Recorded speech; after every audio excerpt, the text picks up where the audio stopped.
लहानपणापासून आपल्याला कोणीही चालायला शिकवलेलं कधीच नसतं. पण आता एखाद वेळेस मला कधीतरी लोअर बॉडी इंजुरी झाली की माझा नी दुखायला लागला आहे किंवा माझा हिप दुखायला लागला आहे. बिकॉज आपली बॉडी एक चेनमध्ये काम करते. नो मॅटर छोटीशी कुठली इंजुरी ना, माझी बॉडी लगेच कॉम्पेन्सेट करायला लागते. आणि मग असे आपल्याला रस्त्यावर असं दिसतं की अरे काही आजी आजोबा असे वॉडल करत चालत आहेत किंवा आपल्याला वाटतं की अरे काय प्रकारे चालतात, पण त्यांचा नी पेन जो आहे तो कुठे ना कुठेतरी त्यांना हे करायला भाग पाडतो. पण आता ते असे चालायला लागले की मग त्यांची हळूहळू कंबर दुखी वाढायला लागते, मग त्यांचं ओव्हरऑल बॅलन्स हॅम्पर व्हायला लागतो और आपल्याला ती कुठलीही ॲक्टिव्हिटी करायची इच्छा जी आहे ती हळूहळू कमी व्हायला लागते. पण ही सिंपल गोष्ट की आपण कसं चाललं पाहिजे हे जर आपल्याला अंडरस्टँड आपण केलं आणि आपण त्या पद्धतीने चालायला लागलो तर आपण बरेच आपल्या लाईफमधले प्रॉब्लेम्स जे आहेत ते कमी करू शकतो. सो गेट ट्रेनिंग किंवा कसं चालायचं हे शिकवायला सगळ्यात जास्त मजा येते, कारण काय कोणालाच माहीत नसतं आपण खरंच कसं चाललं पाहिजे. सो हे छोट्या छोट्या गोष्टी असतात, जर त्या आपण इम्प्रूव्ह करू शकलो आणि प्रिव्हेंट करू शकलो तर डेफिनेटली आपलं लाईफ जे आहे ते खूप सुखकर होणार आहे आणि इझी होणार आहे.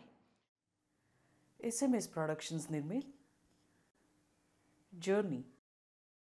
सो बेसिकली मी एक खूप मिडल क्लास फॅमिलीमधनं येते, जिथे मोर ऑफ इंजिनियर्स आहेत आणि मेडिकल प्रोफेशनशी कोणाचाही काही संबंध नव्हता. पण लुकिंग ॲट माय फादर आणि आजूबाजूच्या लोकांना समहाव मला असं वाटायचं की मला इंजिनिअरिंग डेफिनेटली करायचं नाही आहे. मग माझं काय ऑप्शन तेव्हा होता was more of getting into medical field. आणि जसं जसं मी मोठी होत गेले, एक्सप्लोअर करत गेले, तसं पॅरामेडिकल ब्रांच हे एक मला इंट्रोड्यूस झालं. त्याच्यात फिजिओथेरपी एक मेजर कंपोनंट होता. सो मी लहानपणापासून स्पोर्टमध्ये होते. मी स्केटिंग आणि रोलर हॉकी नॅशनल्स खेळली आहे. सो मला फिजिओथेरपिस्टचा समवॉट रोल स्पोर्ट्समध्ये असतो हे माहिती होतं आणि मला जे काही इंजुरीज लहानपणी झालेले त्यासाठी मला कुठला तरी ऑर्थोपेडिक और फिजिओथेरपिस्टकडे जायची गरजही पडली होती. So I was always introduced to physiotherapy as a field. So पहिल्यापासूनच मला एक भावना ही पण होती की मला जॉब करायचा नाही आहे. सो मग जॉब करायचं नाही तर स्वतःचा बिझनेस सेटअप करणं हेच एक ऑप्शन म्हणून राहतं.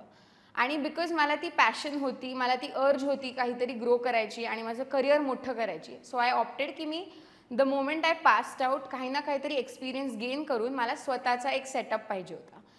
Wien an athlete comes into picture, आता प्रत्येक स्पोर्टला ना एक प्रकारची मूव्हमेंट आहे किंवा मूव्हमेंट पॅटर्न आहे. त्या मूव्हमेंट पॅटर्नने जर आपण खेळत राहिलो तर कुठल्याही ॲथलीटचं आयुष्य जे आहे ते करिअर बेसिकली ते लाँग टर्म होऊ शकतं. आता ॲज सिम्पल ॲज मला टेनिसचा फोरहँड मारायचा आहे, तर फोरहँड मारायला ही माझी अख्खी बॉडी मूव्हमेंटने मी हिट करणार आहे. मी फक्त शोल्डरने हिट करताना आपल्याला दिसतं, पण आपली अख्खी बॉडी जी आहे ती करणं इम्पॉर्टंट असतं एक टेनिसचा स्ट्रोक खेळायला. आता जर ह्या सगळ्या ह्याच्यात माझं जर हिप टाईट असेल किंवा माझ्या हिपच्या मूव्हमेंटमध्ये रिस्ट्रिक्शन असेल, माझी स्पाईन टाईट असेल, माझ्या स्पाईनमध्ये रोटेशनच नाही आहे, तर ह्या सगळ्या गोष्टी ज्या आहेत ना ते कुठे ना कुठेतरी इंजुरी बिल्डअप करायला लागतात. आणि मग वन फाईन डे कुठली तरी चूक होऊ देत की मग डेफिनेटली हे सगळ्या गोष्टी ज्या आहेत त्या आपल्याला दिसायला लागतात.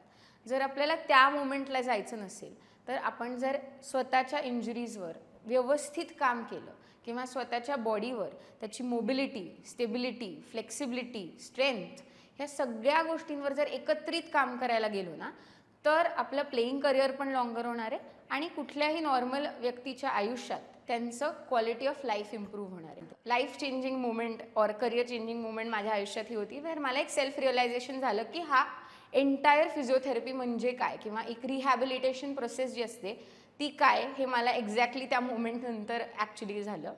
सो आमचं थर्ड इयरची एक्झाम झालेली आणि युनिव्हर्सिटीची एक्झाम, आणि आम्ही सगळे फिजिओ फ्रेंड्स जे आहेत ते आम्ही गोव्याला गेलेलो आणि समहाव माझा गोव्याला ॲक्सिडेंट झाला आणि त्या ॲक्सिडेंटमध्ये माझं थाय बोन, ज्याला आम्ही फिमर म्हणतो, it was actually broken in 2 pieces.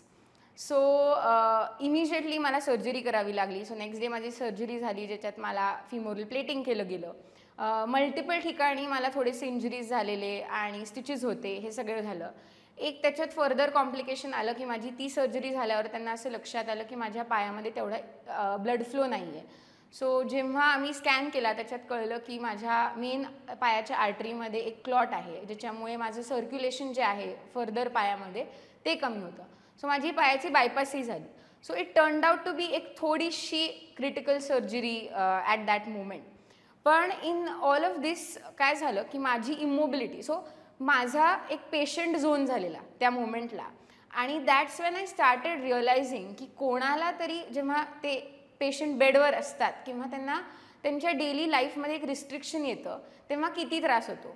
So right from 4 days मला उठताही येत नव्हतं, तुम्हाला पाय टेकवल्यावर परत सगळं जे ब्लीड व्हायला लागलं किंवा पहिली स्टेप घेणं, पहिलं पाऊल टेकवणं हे किती डिफिकल्ट आहे हे ॲक्च्युली त्या मोमेंटला जाणवलं. सो जेव्हा आम्ही हॉस्पिटल्समध्ये जाऊन पेशंट्सला ट्रीट करायचो, एक ॲटिट्यूड असायचा की काय काका पटकन पाय उचला किंवा पटकन ती गोष्ट करा. पण जेव्हा मी त्या रोलमध्ये गेलेले तेव्हा मला रिअलाईज झालं की हे किती अवघड आहे. म्हणजे जरी मला करायची इच्छा झाली तरी मला ते पॉसिबल नाही आहे, कारण की माझी बॉडी एक फिजिकली कुठे ना कुठेतरी मला लिमिट करते.